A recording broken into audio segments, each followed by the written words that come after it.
Hey y'all, this is Logan calling from South Lake. Do y'all see? Do y'all see? Do y'all see these nuts? Darius Slay on Austin's forehead. Ha! Got him. All right. Thanks. Bye.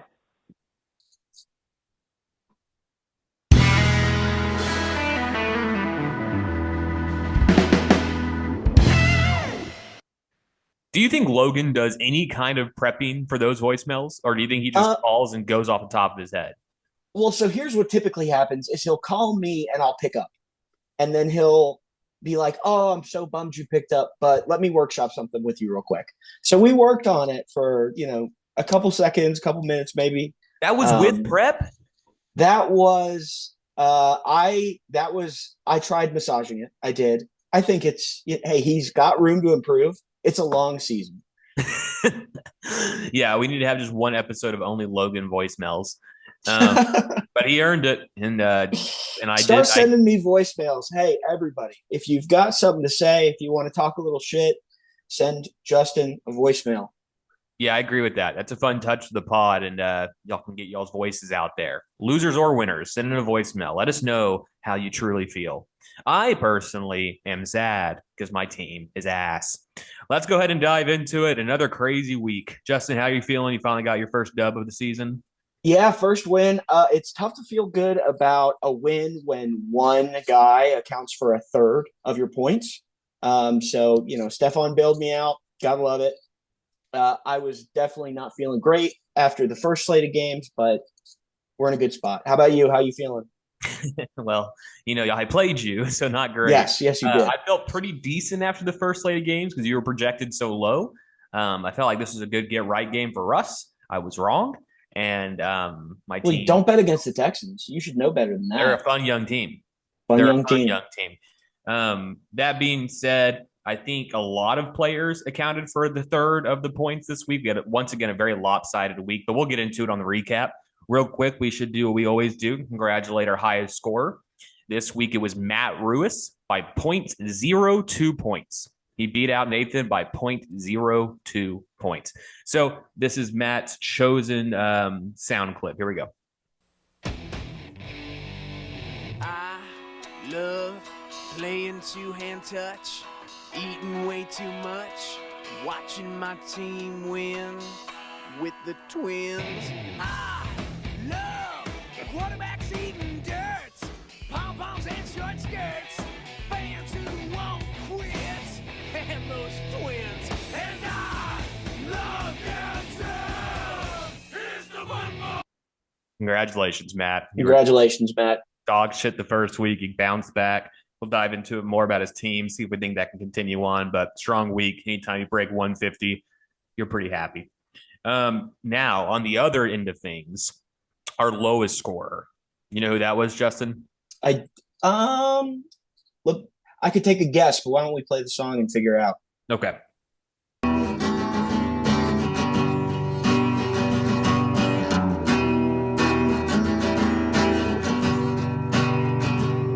I suck dick sometimes.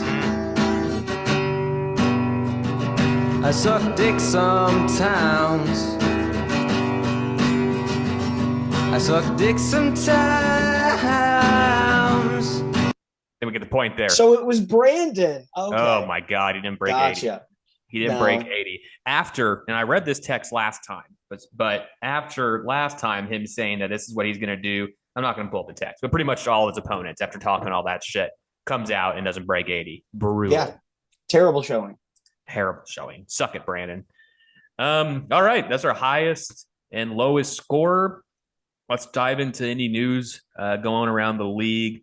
Injury-wise, we have Trey Lance, James Conner, Justin Herbert. Lance done for the season. He didn't look like he was doing too much anyway, so it might be for the best for the rest of those pass catchers. Any thoughts there? For Trey Lance, no. I mean, I think you were going to end up. I mean, when were you going to start him? It was just a tough. It was meant to be for, I wanted to either as an upside guy for trades or whatever. Turns out both quarterbacks I drafted underwhelmed, and I took both in the first 10 rounds. So That's what I get. Yeah, and do you remember how upset I was when you took Trey Lance? Mm-hmm. That was the only time. I guess I snapped at Logan once, and I felt bad about it. But I didn't feel bad about snapping at you. Turns out you bailed me out. Well, not that Aaron Rodgers is much better, but Yeah. And there's one thing real quick in the show doc that we didn't get to was a trade. Someone traded St. Brown for Cordarrelle Patterson. Can you believe that? Okay. So here's the thing.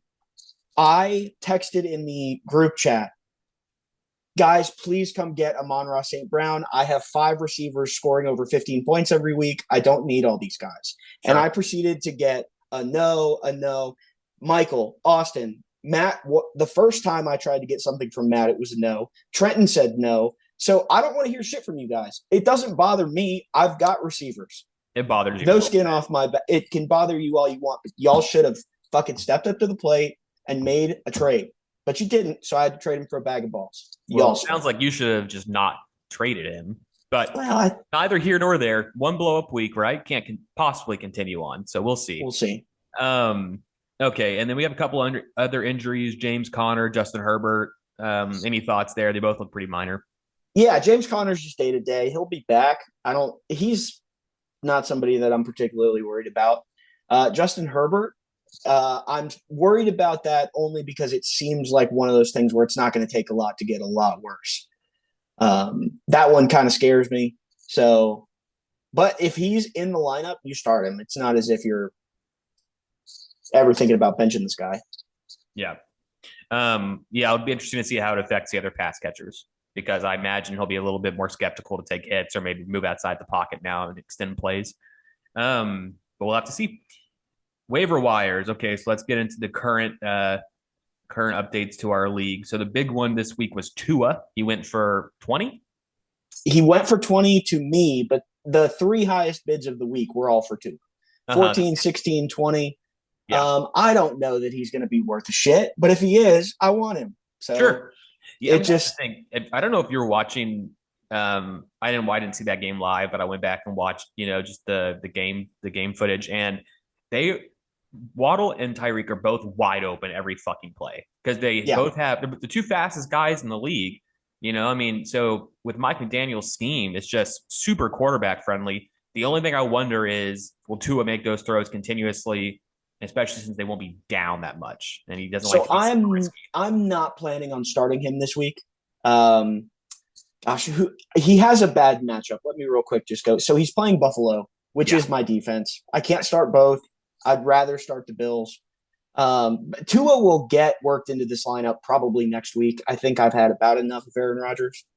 But yeah, it just seemed like a swing worth taking. So we'll see if it pays off. Yeah, I agree with that, especially because you're right. Your quarterback plan isn't super sturdy as far as fantasy is concerned. Any other? You were all in on the Cowboys defense, huh? Yeah, but I don't know if you saw the report. Highest second bid was 7, so I regret nothing. Yeah, no, absolutely. Go get your guy if you want him.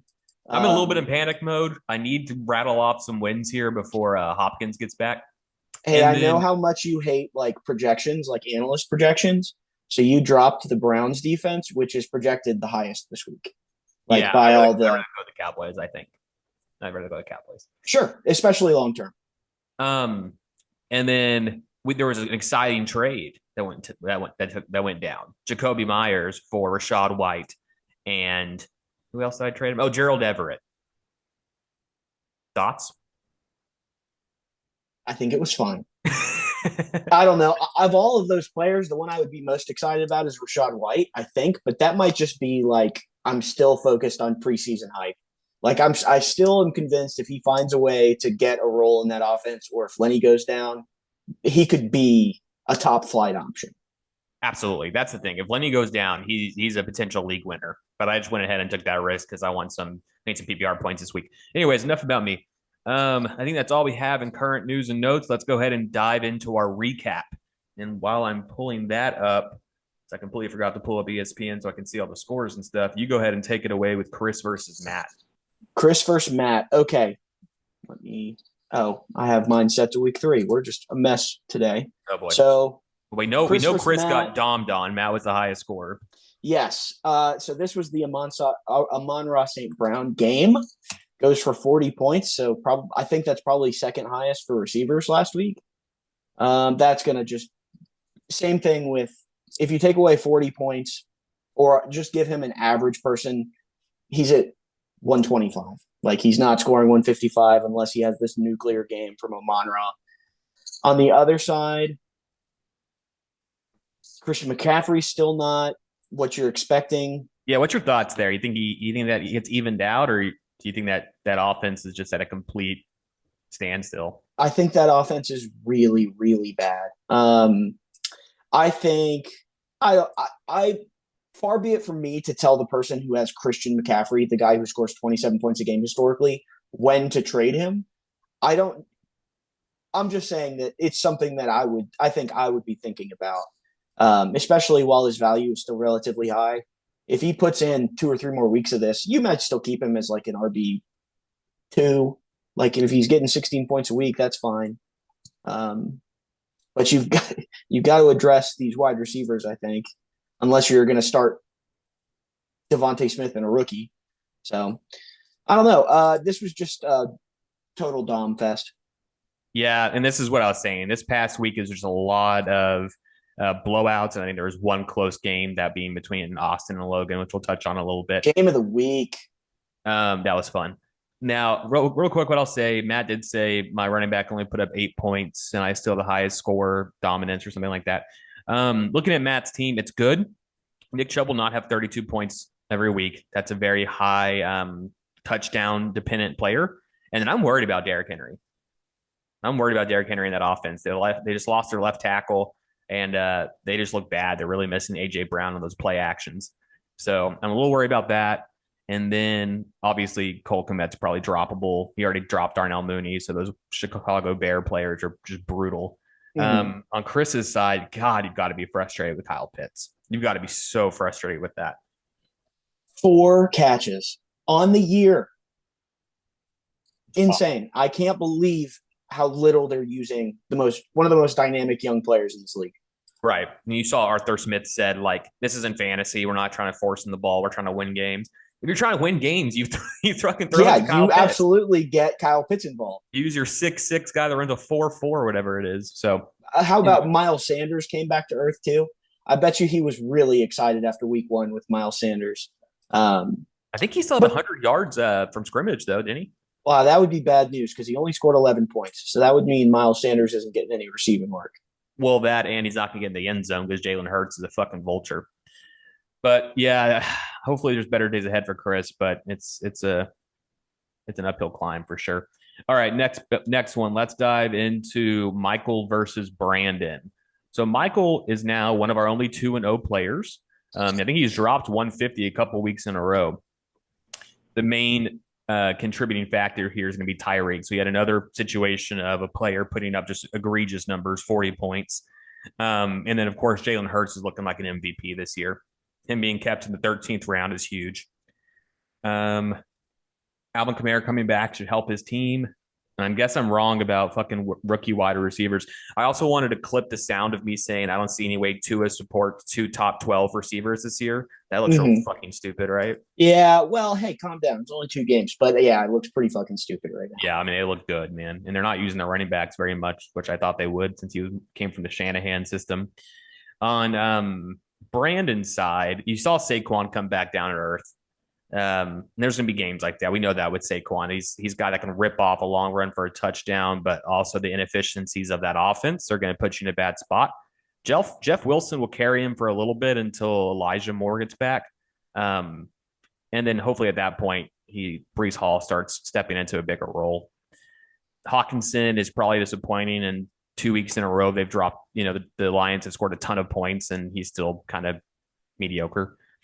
Kenyon Drake's start was ridiculous. Patrick Mahomes gave you 21 points. It's fine from a quarterback. So overall, I think Brandon's team's still well-rounded, but he does have a lot of boom bust here. So there may be a couple more weeks like this. If you're him, do you continue to start Adam Thielen? Well, at least until Michael Pittman gets back. Michael Pittman being out this week, you would say it hurt him, but he lost by 80 points, so it really didn't. But, once Michael Pittman gets back in the lineup, okay, I think I see what you're saying. Yeah. Ashton, okay. Yeah, you've got to have a flex. I guess. What other option do you have? Yeah. Michael's got some depth on this team too. So Michael's got a squad. Any other comments on Michael's team? No. Okay. It's disgusting to think if he had Alvin Kamara going as well, this would have been a 180-point week. Yeah, I agree. Let's move on to the next one. You take us away with Trenton versus Josh. Trenton versus Josh. All right. The tale of this week is if you had a player go over 30 points, and I think this is the one exception with Josh Allen going for 37. I think this is the only game where someone had someone go for 30 and still lost. So I mean, you run into Lamar Jackson scoring 50 points. Yeah, that's a buzzsaw. Austin Eckler, 18.4. I wonder, and it's sounds stupid to say this, like when he's scoring 18 points. I'm still waiting for Austin Eckler to explode. I'm convinced he's just one of those guys who's going to be a consistent 20-point scorer. James Conner you just getting have to be hurt. kind of worried about his usage, right? Because they're using an annoying amount of Sony Michel and who's the other guy? Spiller? Isaiah Spiller. Yeah, they're using. I mean, so the snap counts kind of has to be frustrating for Eckler. But I agree, he's on a great offense, and there may be even more checkdowns now that Herbert's banged up. The Chargers are a really good team. I don't think they're going to come out. Let them get to 4-3, and they're going to have to start leaning on their guys. Like, you can't just sit around and wait and let Austin Eckler stew on the bench while you're losing games.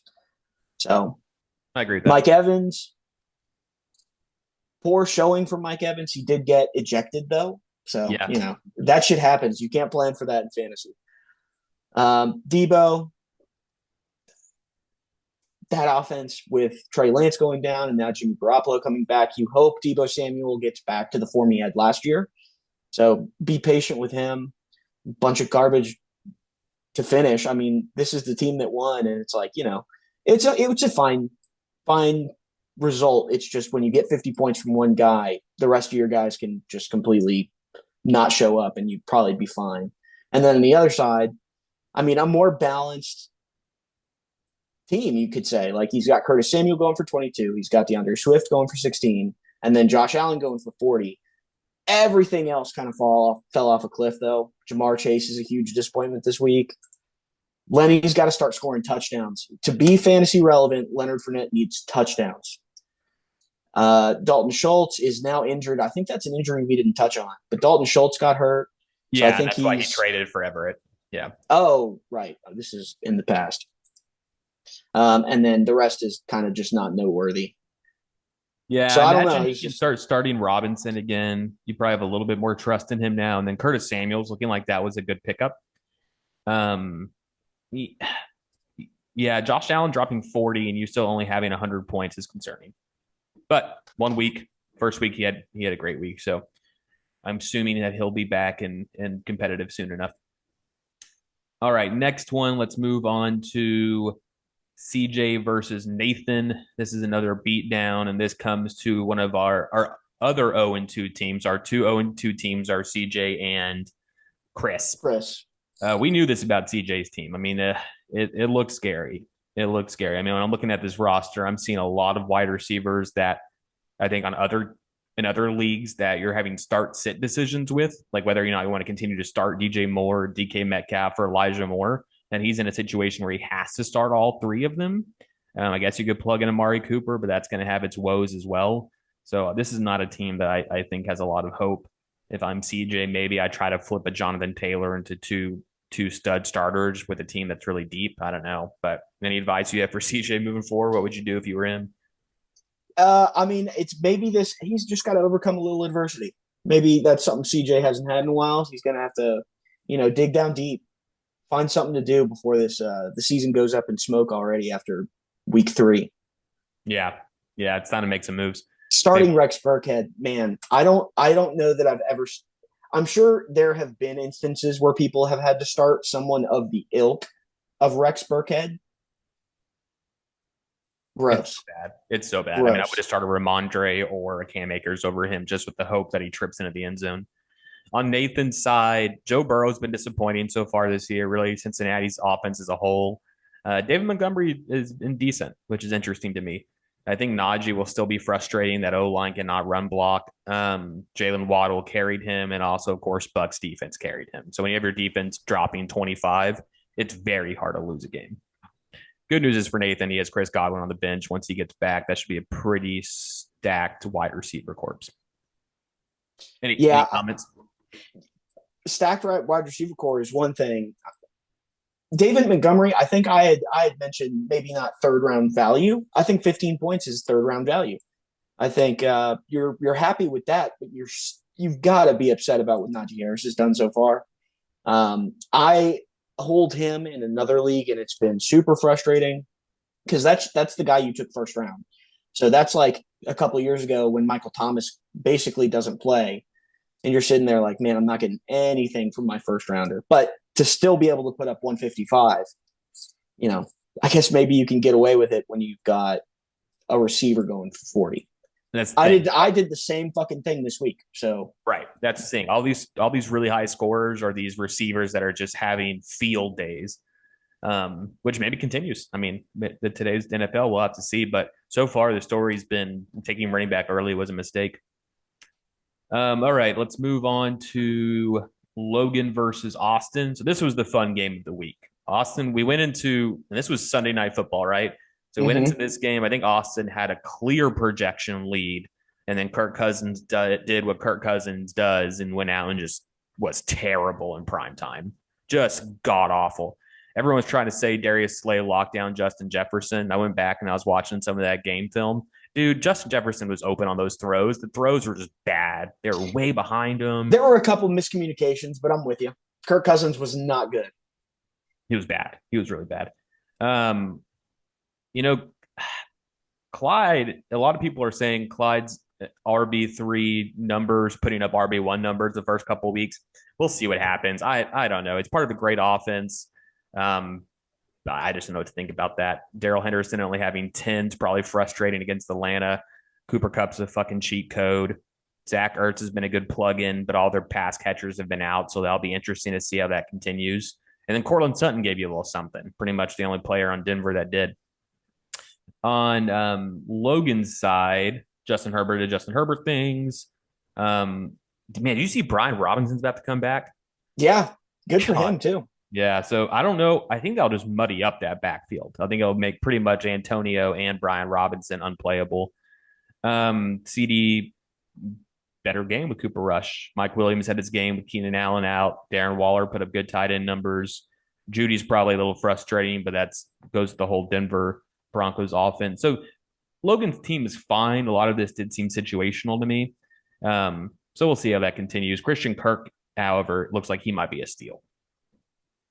Yeah, I mean, that was, I think, around where he got picked, it was just one of those things where, he was the last number one option that was left on the board.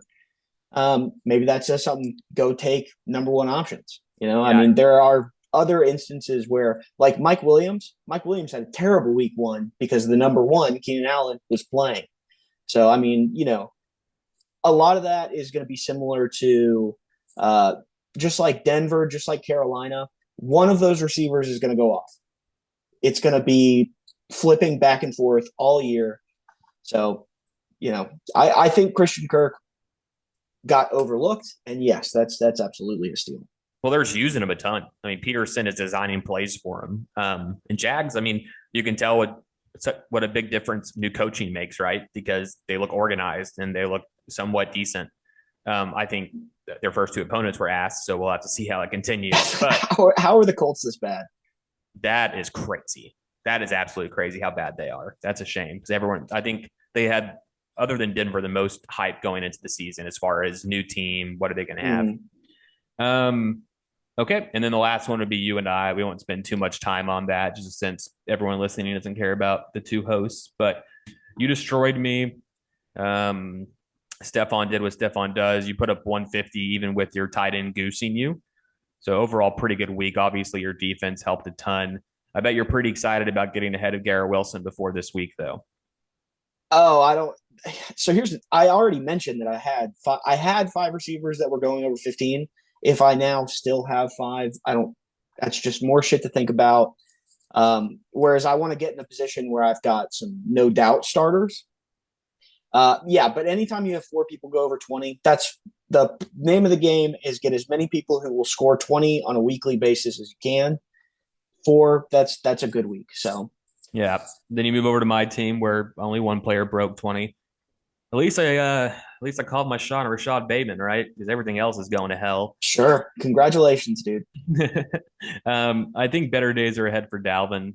That they just seemed like they had a bad Oh, game they've got to be. going to there. But other They've than got to that, be. things are a little rocky for all Are you in? Alex. So. Do I sense panic mode? Is that what I'm hearing? I mean, maybe a little, yeah. I'm not convinced Denver won't figure it out, but their coaching seems incompetent, so that's a little scary. All right, let's go ahead and move forward to some projections. Take it away with Brandon versus Chris, week 2. Okay. Week 2 or week 3? We're going week 3. Week 3. Okay. So I'm looking at goddamn Carson Wentz has been. I was about to say that Brandon has a huge advantage at quarterback, and he does, but Carson Wentz has to now had an incredible season. Yeah, that last game was a lot of just trying to catch up though. Who their opponents? Philly? Okay. All right. In division, it may not be as high scoring. We'll have to see. Yeah, and then Christian McCaffrey, Saquon, I think from everything we've seen, you can call that a wash. Miles Sanders, Jeff Wilson. I would lean Jeff Wilson, I think. Okay, so Chris doesn't have any receivers. Okay, he's going to have to play around with the lineup a little bit. Keenan Allen's probably coming back this week. I think Jahan Dotson has earned a start, so that'll help. On the other side, Devontae Adams, Adam Thielen, Michael Pittman, if he's back in this week, that's incredible. So I'm leaning Brandon. Yeah, I think I'm leaning Brandon too. Christian McCaffrey against New Orleans is unfortunate. Their run defense is decent. And you hope they can maybe get Kyle Pitts going against Seattle. I think that's Chris's only hope here because Michael Pittman against Kansas City could be a field day. I assume that Brandon's not going to have the Colts defense going against Kansas City. And then Devontae Adams versus Tennessee secondary. Yeah, this has got Brandon written all over it. So you and I will agree on that one. Next one, we got Nathan versus Michael. So these are 2 teams that just came off really high scoring weeks. So they're both feeling extremely confident. Joe Mama versus Hurts So Good. All right, look at these matchups. Jalen Hurts is, until proven otherwise, I think he's going to be great. If Alvin Kamara plays, that should be a pretty decent matchup. Don't love Kareem Hunt versus Pittsburgh. Tyreek Hill will finally be tested against Buffalo. A.J. Brown should be pretty good. We'll have to see against Michael Thomas against Carolina. I'm still not sold on Michael Thomas. Is that wrong of me? No, you can't be yet. You can't be yet. On the other side, Joe Burrow hopefully has a good get-right game against the Jets, and I'm not feeling great about Najee in Cleveland. Montgomery could do decent against Houston. They're not passing the ball at all. Same thing with Jets. This is interesting. We had the battle of the Miami wide receivers here. So that's kind of fun. Oh, so that will be fun. Yeah, that'll be a big determining factor, I bet. And then Travis Kelce will destroy Indiana. I think I'm taking Nathan. What about you? I will be taking Michael here. By the way, the Bengals, they're going to lose to the Jets this weekend. Think so. That's going to happen. I would keep an eye on that. Wherever that line ends up, I would be very interested in that one. But that's just a sidebar. Okay, that's interesting. Yeah, I bet I'm trying to guess what they're favored by. Probably 5.5 would be my guess. Dude, if it's over 2.5, I'd be shocked. The Bengals would look like garbage. Really? Okay. Garbage. Sure, we could bring that up. We have computers in front of us. Okay, let's go and move on to the next one. Austin versus Trenton. So Austin versus Trenton. My gut's telling me Trenton probably wins this matchup 60% of the time, but those Cooper Kupp and Justin Jefferson, again, could go for 70 points. Just them two. Shit, they could go for 80 if we learn anything from this last weekend. So I think anytime you're trotting both those guys out, you have a chance. All things being equal, I think Trenton's team is definitely more balanced. So I would lean that way. I think I'm leaning that way too. Mainly because I think Josh Allen will torch Miami. On the other side, the top 3 receivers in fantasy, at least his ADP, are all in this game. Cooper Kupp, Justin Jefferson, Jamar Chase. You're just missing Stephon Diggs. Arizona have a shit secondary too, though. So Cooper Kupp and then oh man, this is gonna be a good one. Be a good one. This should be a really fun game. Yeah, I'll take Austin. I'll go against you. We'll see. All right, next one we got is Logan versus CJ. Let's take a gander. So CJ is 0-2. If you go 0-3, that's normally when you start being fairly confident that you're going to just not make playoffs, even though it's not always the case. You proved that wrong last year, but that definitely is what the mentality is. If we look at these matchups, you would think JT should have a good day against Kansas City.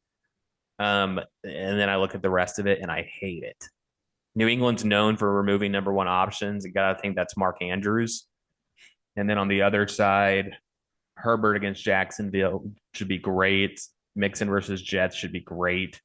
I'm slamming Logan on this. I'm hammering Logan.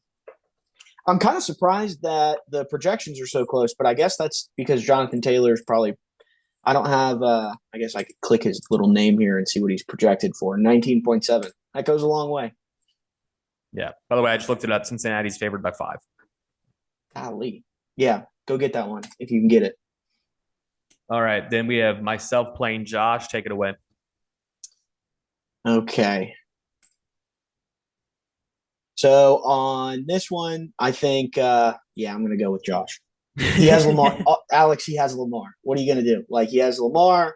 He's got Austin Eckler, James Conner, Debo. It could be close, but it's going to come down to Dalvin Cook, and you are going to have to pray that Carson Wentz, of all people, you're going to have to rely on Carson Wentz, Alex. You can't feel comfortable with that. No, that's not what I'm thinking. I'm thinking that I need Russell Wilson to get right. I need a Russell Wilson game. If I don't get a Russell Wilson game, I agree. I think I'm going to lose. What's a Russell Wilson game? Because, I think I'm happy if my quarterback goes over 20. I think that's when. Well, he's giving me like 13 and 20. So I want 30. I want 30 from this guy. I want him to come out and show that this offense can operate and he can throw 3 tutties. That's what I want. I want 3 touchdowns. Okay. Yeah. Lamar, I got to hope New England can slow him down. If anyone can, I think Bill can. We'll have to see. Obviously, he did come up on the injury report. We'll see how that affects him. Obviously, that wouldn't be great for me either because I have Rashad Bateman. But that's what I need. I need him to get slowed down. Everyone else, I'm not as worried about. I'm lucky. I got to break that Mike Evans is out. James Conner against the Rams, I don't think he has a great day. Eckler against Jacksonville could be good. So I think I have a shot here, but I agree. Obviously, Josh's team looks more well-rounded at this point. Really need George Kittle to play. If you're Josh, and with Mike Evans suspended, if Julio Jones is cleared to play, is he the flex play instead of Michael Carter? Man, I think I'd play him with Tyler Lockett. We know how I feel about these Seattle wide receivers, but the way Julio looked in week 1 was 4 years ago, Julio Jones. Yeah, they need him. He's going to get the bigger thing to me. I mean, they're signing Cole Beasley because they're so depleted at wide receiver. So, yeah, if Julio's playing, you got to start him. Start him. All right, and the last one's going to be you. You versus Matt. So our highest scorer of the week. Y'all both dropped 150. Matt looks like he's favored. Let's take a look at some matchups. I don't love Aaron Rodgers or Aaron Jones against Tampa Bay. That defense is carrying that team right now. Their offense actually doesn't look great. So I think this could be a slower – I think I would slam the under on this game, honestly. This could be a Cordero Patterson start. That's what this could be instead of Aaron Jones, because I totally agree. Yeah. No, I think you doing that would be stupid, but I agree. At least consideration. Stephon Diggs may drop 40 again, man. And the fact that you have Gibbs and Gabe Davis against Miami's secondary is just going to be they could both just go nuclear. Track meet. Brandon Cooks, I think, is going to continue to be frustrating. And Logan Thomas, you are now also counting on Carson Wentz, which can't feel great. I've got his safety blanket, so I feel a little better. I think his safety blanket's Curtis Samuel. Sure seems that way. On the other end, we have Kyler Murray against Los Angeles Rams. They're still missing pass catchers. I don't know. That may be a break for you, honestly. I don't think we're going to see Kyler go nuts until they get all their wide receivers healthy and unsuspended. Derrick Henry, if he doesn't get it right this week, you're worried. Like I said, I'm already worried about him, but if he can't run on Las Vegas, you're in trouble. You got a good matchup here with Nick Chubb against Pittsburgh. I think he'll be able to get slowed down. And evidently the weather is supposed to be kind of rough, so we'll see. St. Brown, that would be funny if he did it on you. I was thinking about that earlier. Hayden Hurst is a shit play. AJ Dillon's a shit play. All right. Even though I don't want to, I'm going with you. Okay. Well, so you remember week 1, I ended up starting 2 Bills and was playing Josh Allen. Should I put any thought at all, do you think, into starting Marquise Brown and trying to parasite some of Kyler Murray's points? Because Marquise Brown is going to be one of the only healthy options in Arizona. Over Brandon Cooks would be the consideration, I think. Yes. I'm playing Gabe Davis and Stephon Diggs against Miami secondary all day. The only time either of them will not play, aside from injury, is their bye week. Okay. They are my plugins. Gotcha. Then I would consider it over Cooks against Chicago because that game's going to be slow and gross. Definitely something to think about. But anyways, that's it. We're less than 1 minute anyways. We nailed our timing once again. Thank you, everybody, for chiming in, and we will see you next time. Good luck this weekend. Send me voicemails. Send the voicemails.